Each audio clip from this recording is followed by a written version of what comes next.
Now, Cristiano Ronaldo, this is an amazing story, and it shows about the power of personalities. We're going to have a chat with Mike Drysdale in a moment. Now, Jimmy, you're a soccer lover, sports nut. Yeah. Cristiano Ronaldo, fantastic player. Great Portuguese example of the game. He's played for Manchester United, won many World Cup and FINA World Cups, as well as playing right now for Juventus. Right. So there's a big championships, the European Championships right, the being held Euros. at the moment. He gets up and goes to a press conference before his match, and there's a couple of bottles of Coca-Cola on the table. So which he removes, puts on the floor, and then basically preaches to people, you shouldn't drink that stuff. You should drink water. Now, on the back of that, this is what I find amazing. On the back of Ronaldo doing that stunt, the share price for Coca-Cola, they lost $5.2 billion through that one action. And it made me think, based on Elon Musk and when he sneezes, the whole of that Bitcoin currency goes down, and when he kind of preaches it, it goes up. So the power of personality. And a lot of the people say that Cristiano Ronaldo is a hot type of guy.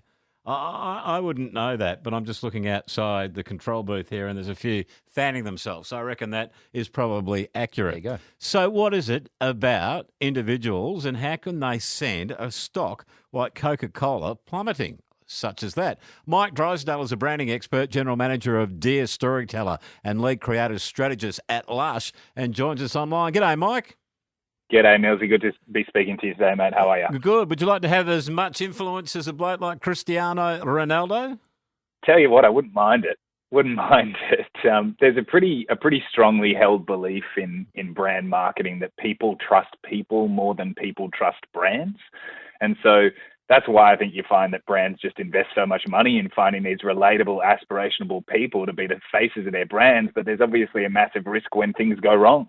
Well, without a doubt. I mean, for those that organise this tournament, they would have got quite a pretty coin, I gather, from Coca-Cola. Otherwise, they wouldn't have their product up in the forefront of an interview. How would they react to that? Well, it's a wild thing, isn't it? Because Cristiano probably made the decision to move those Cokes completely on a whim. Maybe he was just having a bad day, or maybe he was thinking about the health aspects of sugary drinks, or maybe he just thought, Coke's not paying me directly, so why should they benefit from my face? Clearly, there's been pretty major ramifications, but I think I think sometimes we've got to ask ourselves how much of this is about the message that he's put across of drink water and how much is just dollars and cents. Right. And what about Coca-Cola? I mean, would they take action against the organisers of this tournament for bringing their product into disrepute? I think Coca-Cola looks pretty bad if they do that. I think that there's a question. I mean, even if you look locally at Optus Stadium, obviously they have the naming rights to the stadium, but across media, not every media outlet even uses it. Some people just refer to it as Perth Stadium. And when brands pay good money to be put into these positions, and then either athletes or media don't use it in the way that they've been asked to, it kind of goes, well, why did I pay all that money to be in that position? It's funny because in February this year at the NBA All-Star Game, Kawhi Leonard, one of the best 5 basketball players in the world, did exactly the same thing. He moved a bottle of Gatorade from the podium, and instead of saying drink water, he said, I'm not sponsored by Gatorade. Right. So he's talking through his pocket, or was he making a point that the product's no good? He was speaking directly to the fact that if they're not paying me money, then I'm not letting that be in the same shot as me, basically. Right. Wow. And I reckon that this statement by Cristiano Ronaldo, it was framed as a health statement, but it was also very opportunistic. Cristiano's made ads with Coca-Cola in the past. And while I agree that it's a questionable alignment of values, just like, say, Hungry Jack sponsoring the Eagles or something like that, these brands pay good money to be in these positions. And there's a real entitlement for the athlete to go, if you're not on my payroll, you don't get to benefit from my brand. Because at the end of the day, the brand's paying the league, which is the platform on which the athlete gets to play, right? Yeah, absolutely. All right. Well, you're a brand expert in a way. I'll give you one person from the world, one from Australia, and one from WA that you would want to run a campaign around. First up, which is the easiest, the one from WA or the one from the world? Oh gosh, anyone. Anyone. Price is not an obstacle for me. Anyone you like. Who would you be going for? Would it be someone like Cristiano Ronaldo?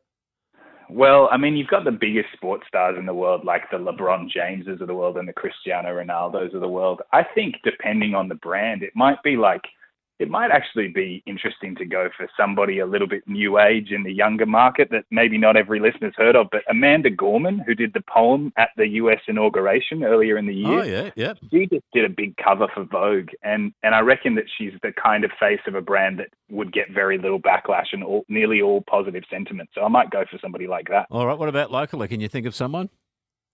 Oh, locally, you know what? I don't know that he'd ever do it, but somebody that I love and would absolutely think would create a ringing brand endorsement because he'd be so unlikely to do something like this is Tim Minchin. Oh, yeah. Yeah. Obviously an incredibly talented guy and not somebody that's heavily commercialized, not like a Snoop Dogg or something like that. So if he got his name behind a brand, I think it'd really pay off. Right. What about an old icon like John Burgess?